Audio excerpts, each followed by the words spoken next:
ஆகாய தலம் அப்படின்னு எதை வச்சு சொல்றாங்க அப்படின்னு பார்த்தா, இந்த தட்சிணாமூர்த்தி அவரோட அந்த பாதத்தை பாருங்க. டக்குன்னு இப்படி பாத்தீங்கன்னா உங்களுக்கு தெரியும். இது வந்து அப்படியே பாத்தீங்கன்னா ஒரு பெருமாள் சிலைன்னு தான் நம்மளால நம்ப முடியுது. அந்த மாதிரி, அதாவது ஒரு பெருமாளோட அந்த கலைப்பாணிலே வந்து இங்க வந்து முருகனை செஞ்சு வச்சிருக்காங்க. சண்டை, நம்ம அந்த ஆட்டு சண்டை, இது எல்லாமே நீங்க பார்த்திருப்பீங்க. அது வந்து நம்மளோட அந்த முன்னோர்கள் வந்து ரொம்ப எவ்வளவு ஈடுபாடா இருந்திருப்பாங்க அப்படின்றதுக்கு இங்க ஒரு சிறப்பம்சம் இருக்குதுங்க. எப்பயுமே பாத்தீங்கன்னா முருகனுக்கு வலது பக்கத்துல பாத்தீங்கன்னா வஜ்ராயுதம் இருக்கும். ஆனா இங்க பாத்தீங்கன்னா முருகனுக்கு இடது பக்கம் வந்து அந்த வஜ்ராயுதம் இருக்கு. அது ஒரு சிறப்பம்சம். இந்த அத்தாளநல்லூர்ல ரொம்பவும் சிறப்பு பெற்ற ஒரு தலம் நம்ம சொல்லலாம். ஏன் அப்படின்னா, அங்க வந்து சிவபெருமானோட சன்னதி இருக்கு, இங்க முருகப்பெருமானோட சன்னதி இருக்கு. பக்கத்திலே பாத்தீங்கன்னா பெருமாள் கோவில் ஒண்ணு இருக்கு. அப்ப பாத்தீங்கன்னா 3 திருத்தலங்கள் இருக்கிற ஒரு ஊர்னா அத்தாளநல்லூர். மற்றொரு சிறப்பம்சம் இருக்குதுங்க. அது என்னன்னா, ஒரே சிவாலயத்துக்குள்ளேயே பாத்தீங்கன்னா 2 மூலவர் 2 அம்மனோட சன்னதி இருக்குது.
வணக்கம் மக்களே, திருநெல்வேலி மாவட்டம் அத்தாளநல்லூர் அப்படின்ற ஊருக்கு தான் நாம இன்னைக்கு வந்திருக்கோம்.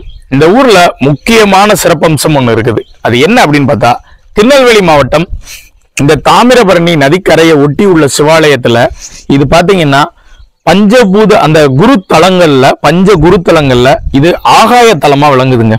இந்த கோவில் எங்க இருக்கு அப்படின்னா, அத்தாளநல்லூர்ல இருக்கிற மரகதாம்பிகை அம்மாள் உடனாகிய மூன்றீஸ்வரமுடையார் திருக்கோவிலுக்கு தான் நம்ம இன்னைக்கு வந்திருக்கோம்.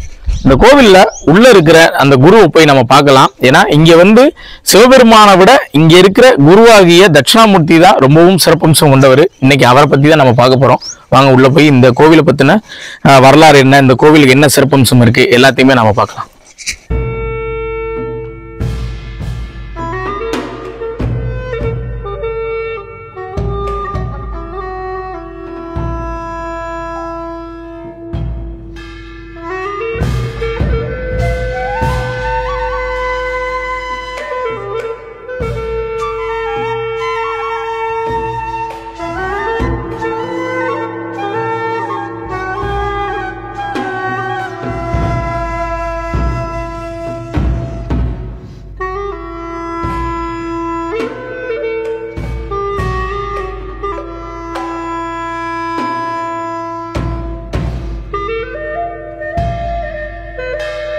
இங்க இருக்கிற வந்து தட்சிணாமூர்த்தி தான் இங்க வந்து ரொம்ப சிறப்பானவர். ஏன்னா இது வந்து பஞ்ச குரு தலங்கள்ல ஆகாயத்தலம் சொன்னேன். ஆகாயத்தலம் அப்படின்னு எதை வச்சு சொல்றாங்க அப்படின்னு பார்த்தா, இந்த தட்சிணாமூர்த்தி அவரோட அந்த பாதத்தை பாருங்க. இந்த பாதம் வந்து இப்ப நம்ம வந்து கால் மேல கால் போடும்போது நம்ம கால் வந்து ஒண்ணு இந்த மாதிரி இருக்கும், இல்லைன்னா இந்த மாதிரி இருக்கும். ஆனா இங்க பாத்தீங்கன்னா இந்த பாதம் வந்து மேல்புறம், இந்த ஆகாயத்தை பார்த்த மாதிரி மேல்புறத்துல இருக்கு பாத்தீங்களா. அதனாலதான் இங்க என்ன சொல்றாங்கன்னா, இதை வந்து பஞ்ச குரு தலங்கள்ல வந்து இதை வந்து ஆகாய தலமா சொல்றாங்க. இதுதான் வந்து இங்க தட்சிணாமூர்த்தி ஒரு சிறப்பம்சம் கொண்ட ஒரு தலம். அதே மாதிரி இங்க பக்கத்துல பாத்தீங்கன்னா சப்த கன்னிமார்களோட சிலைகள் இருக்குது. இதுல பாத்தீங்கன்னா தெரியும், எல்லாமே சப்த கன்னிமார்களோட சிலைகள். அந்த 7 கன்னிமார்களோட அந்த சிலைகள் வந்து இங்க இருக்குதுங்க. கிட்டத்தட்ட எப்படி குறைத்து வைத்து மதிப்பிட்டாலும் ஒரு 800 இருந்து 1000 ஆண்டுகள் பழமையான கோவில்னு நம்மளால அறிய முடியுது. ஆனா பெரிதளவுல யாருக்கும் தெரியாத ஒரு கோவிலா இருக்குது. யாரும் பெரிதளவுல வர்றது கிடையாது. பிரதோஷ நாட்களை தவிர்த்து வேற நாட்கள்ல பெரிதளவுல யாரும் வராத ஒரு தலமா தான் இன்னைக்கும் இந்த தலம் இருக்குதுங்க. கோவிலோட தல வரலாறு பெரிதளவுல யாருக்கும் தெரியலங்க. ஏன்னா கிட்டத்தட்ட ஒரு 50 வருடங்களுக்கு மேல வந்து ஒரு பூட்டிய நிலையில இருந்த கோவில் தான் இன்னைக்குதான் பாத்தீங்கன்னா மக்களோட வழிபாட்டுக்கு வந்திருக்குதுங்க. இங்க வந்து மூன்றீஸ்வரமுடையார் அப்படின்னு வந்து திருநாமத்துல வந்து இறைவன் அழைக்கப்படுறாரு. அதுக்கு இன்னொரு காரணமும் சொல்லப்படுது. அது என்னன்னா, இங்க வந்து 3 அந்த லிங்கங்கள் இருக்கு. பின்னாடி பாத்தீங்கன்னா எப்பயுமே மூலவருக்கு பின்னாடி அந்த பஞ்சலிங்கங்கள் இருக்கும். இங்க பாத்தீங்கன்னா 3 லிங்கங்கள். இங்க ஒரு சுவாமி இருக்காரு, இங்க ஒண்ணு. அதே மாதிரி பாத்தீங்கன்னா இது பக்கத்துல இன்னொரு சுவாமி இருக்காரு. அப்புறம் அதுக்கடுத்து இன்னொரு சுவாமி. இப்படி ஒரு 3 லிங்கங்கள் இருக்கிறதுனால, அந்த 3 ஈஸ்வரர்கள் இருக்கிறதுனால மூன்றீஸ்வரமுடையார் அப்படின்ற ஒரு திருநாமமும் வந்திருக்கும் அப்படின்னு நமக்கு வந்து சொல்றாங்க. அதே வேளையில இந்த இடத்துல பாத்தீங்கன்னா ஒரு மிகப்பெரிய திருச்சுற்று மாளிகை. இது வந்து பாத்தீங்கன்னா உள்ளே பெரிய ஒரு திருச்சுற்று மாளிகை. இங்க உள்ள சிலைகளை வைத்து பார்க்கும்போது இது வந்து இந்த வெளிப்பக்கம் உள்ள பிரகாரம் அந்த இதெல்லாம் யார் கட்டியிருப்பாங்கன்னா, நாயக்கர்கள் காலத்துல அவங்களோட கலைப்பாணியில வந்து கட்டியிருக்க மாதிரியான ஒரு அமைப்புகள் இருக்கு. ஏன்னா அவங்களோட அந்த சிலை அமைப்புகள் பாத்தீங்கன்னா தெரியும். அந்த ஓர கொண்டை அமைப்புல உள்ள சிலை அமைப்புகள் வந்து இங்க நிறைய இடங்கள்ல வந்து அவங்களோட திருமேனிகள் வந்து நமக்கு தெரியுது.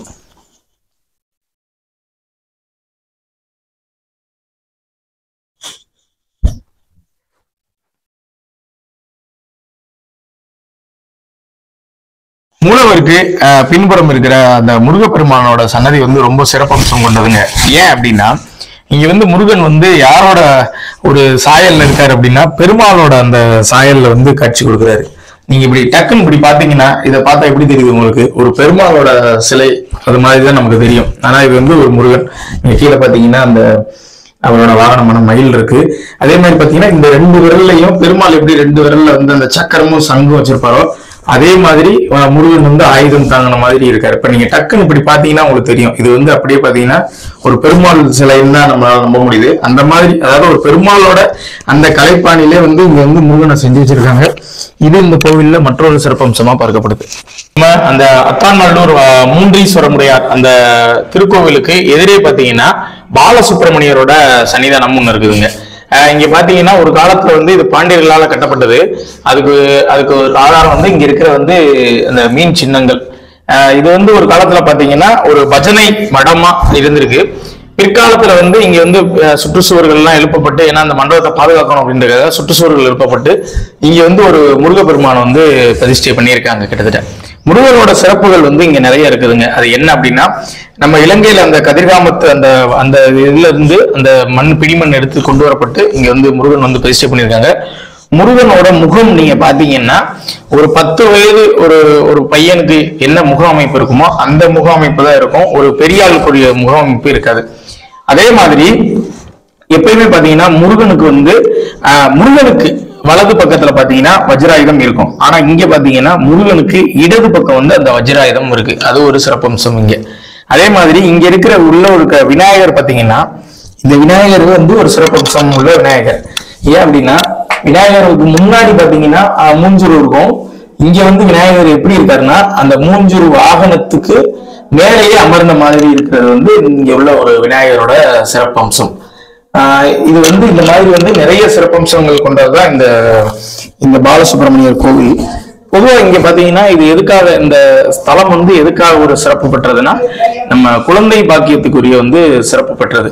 அதே மாதிரி பாத்தீங்கன்னா இங்க இந்த வேல் இருக்கு. இது பக்கத்திலே பாத்தீங்கன்னா இடும்பன் இருக்காருல்ல, அவரோட வந்து அந்த ஒரு ஆயுதம் வந்து இங்க இருக்குதுங்க. இதுக்கும் பாத்தீங்கன்னா பூஜைகள் வந்து தொடர்ந்து நடைபெறுது. இது வந்து பாத்தீங்கன்னா கிட்டத்தட்ட ஒரு 200 ஆண்டுகளுக்கு முன்னாடி அருணாச்சல செட்டியார் அப்படின்றவர் தான் இந்த தலத்தையே வந்து உருவாக்கி இருக்காரு. ரொம்பவும் சிறப்பம்சம் கொண்டது. மேற்கு பார்த்த மாதிரியான ஒரு முருகப்பெருமானை வந்து நீங்க பெரிதளவுல பார்த்திருக்க முடியாது. இந்த தலத்துல வந்து மேற்கு பார்த்த மாதிரி இருக்காரு. அங்க பாத்தீங்கன்னா சிவபெருமான் கிழக்கு நோக்கி இருக்காரு, இவர் வந்து மேற்கு பார்த்த மாதிரி இருக்காரு. அப்ப 2 பேரும் ஒருவர் சந்திக்கிற மாதிரியான ஒரு இடம் தான் இந்த அத்தாளநல்லூர். பாலசுப்பிரமணியர் திருத்தலத்துக்கு வந்து வருகிற ஜனவரி மாதத்துல இருந்து ஒரு திருப்பணி தொடங்க இருக்குது. அதாவது கும்பாபிஷேகம் பண்ண போறாங்க. விசாக கட்டளை மடம் அவங்கதான் வந்து இந்த இடத்துக்கு வந்து கும்பாபிஷேகம் பண்ண போறாங்க. அதனால வந்து ஒரு அடுத்த வருடம் பாத்தீங்கன்னா இந்த கோவில் வந்து ஒரு கும்பாபிஷேகம் பண்ணி இருக்கும் அப்படின்றத இந்த காணொலி மூலம் நாங்க தெரிவிச்சுக்கிறோம். இந்த கோவில்ல மற்றொரு சிறப்பம்சம் இருக்குதுங்க. அது என்னன்னா, ஒரே சிவாலயத்துக்குள்ளேயே பாத்தீங்கன்னா 2 மூலவர் 2 அம்மனோட சன்னதி இருக்குது. அதாவது பாத்தீங்கன்னா இன்னொரு சன்னதி இருக்குது. இங்க வந்து மூலவர் என்ன திருநாமத்தில் அழைக்கப்படுறாரு அப்படின்னா சொக்கநாதர் அப்படின்ற திருநாமத்திலையும், அம்மன் வந்து மீனாட்சி அம்மன், அந்த மீனாட்சி தாயார் அந்த திருநாமத்திலையும் அழைக்கப்படுறாங்க. இப்ப நம்ம அந்த சன்னதிக்கு தான் நம்ம போயிட்டு இருக்கோம்.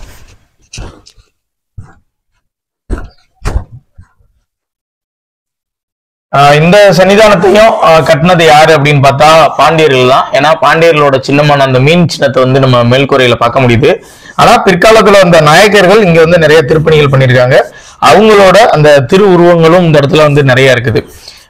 இந்த இடத்துல நிறைய, அதாவது கலைநயமிக்க தூண்கள் வந்து நீங்க நிறைய பார்க்கலாம். ஏன்னா நிறைய சிற்பங்கள் இருக்குது. ஆனா என்னன்னா காலப்போக்கில் வந்து பெரிதளவுல பராமரிப்பு இல்லாததுனால வந்து அந்த சிற்பங்களோட அந்த அந்த ஒரு அந்த அளவு வந்து கொஞ்சம் குறைஞ்சிருக்குது. இப்போ வந்து இதை வந்து நம்ம இந்து சமய அறநிலைத்துறை இந்த கோவிலுக்காக என்ன பண்ணியிருக்காங்க அப்படின்னா, இந்த சன்னிதானத்துக்காக கிட்டத்தட்ட ஒரு 1.5 கோடி ரூபாய் பணம் ஒதுக்கியிருக்காங்க. அதே மாதிரி பக்கத்துல இருக்கிற அந்த மூன்றீஸ்வரமுடையாருக்கும் பாத்தீங்கன்னா 3 கோடி ரூபாய் வந்து பணம் ஒதுக்கியிருக்காங்க. கூடிய விரைவில் வந்து திருப்பணி நடக்க இருக்குதுங்க. அப்படி நடக்கும்போது ஒரு மிகப்பெரிய ஒரு திருப்பணி இருக்கும். அந்நேரம் நிச்சயம் நீங்க எல்லாருமே வரணும். இந்த காணொலியை நிறைய பேருக்கு ஷேர் பண்ணி தெரியப்படுத்துங்க. ஏன்னா இப்படி ஒரு ஒரு தாமிரபரணி நதிக்கரையில ஒரு மிகப்பெரிய சிவாலயம், அதாவது ஒரே அந்த ஒரு சன்னதிக்குள்ள பாத்தீங்கன்னா 2 சிவாலயத்தை நீங்க வந்து பார்த்துட்டு போயிடலாம் ஒரே நாள்ல. அப்படி ஒரு சிறப்பம்சம் கொண்ட இடங்க. அதனால நிச்சயம் இந்த காணொலியை நிறைய பேருக்கு ஷேர் பண்ணி, உங்களால எவ்வளவு முடியுமோ அந்த அளவுக்கு ஷேர் பண்ணி நிறைய பேருக்கு தெரியப்படுத்துங்க. தமிழர்களோட அந்த விளையாட்டுல பாத்தீங்கன்னா சேவல் சண்டை, நம்ம அந்த ஆட்டு சண்டை, இது எல்லாமே நீங்க பார்த்திருப்பீங்க. அது வந்து நம்மளோட அந்த முன்னோர்கள் வந்து ரொம்ப எவ்வளவு ஈடுபாடா இருந்திருப்பாங்க அப்படின்றதுக்கு இங்க ஒரு சிறப்பம்சம் இருக்குதுங்க. அது என்ன அப்படின்னா, மேல்கூரையில பாத்தீங்கன்னா 2 சேவல் வந்து ஒன்று கொண்டு வந்து சண்டை போடுற மாதிரியான ஒரு அமைப்புல வந்து ஒரு சிற்பத்தை வந்து அடிச்சு வச்சிருக்காங்க. நிறைய சிவன் கோயில் நம்ம போயிருப்போம். ஆனா அங்கெல்லாம் வந்து இந்த மாதிரி நம்ம எங்கேயுமே ஒரு இடத்துல கூட பார்த்தது இல்லை. ஆனா இங்க பாத்தீங்கன்னா அந்த சேவல் சண்டையை பிரதிபலிக்கிற விதமா வந்து இங்க வந்து ஒரு சிற்பத்தை வந்து மேல்கூரையில வந்து பாண்டியர்கள் வந்து செஞ்சு வச்சிருக்காங்க.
இந்த கோவிலோட கல்வெட்டை பெரிதளவுல படிக்க முடியலங்க. ஆனா சில எழுத்துக்களை நம்மளால வாசிக்க முடிஞ்சிச்சு.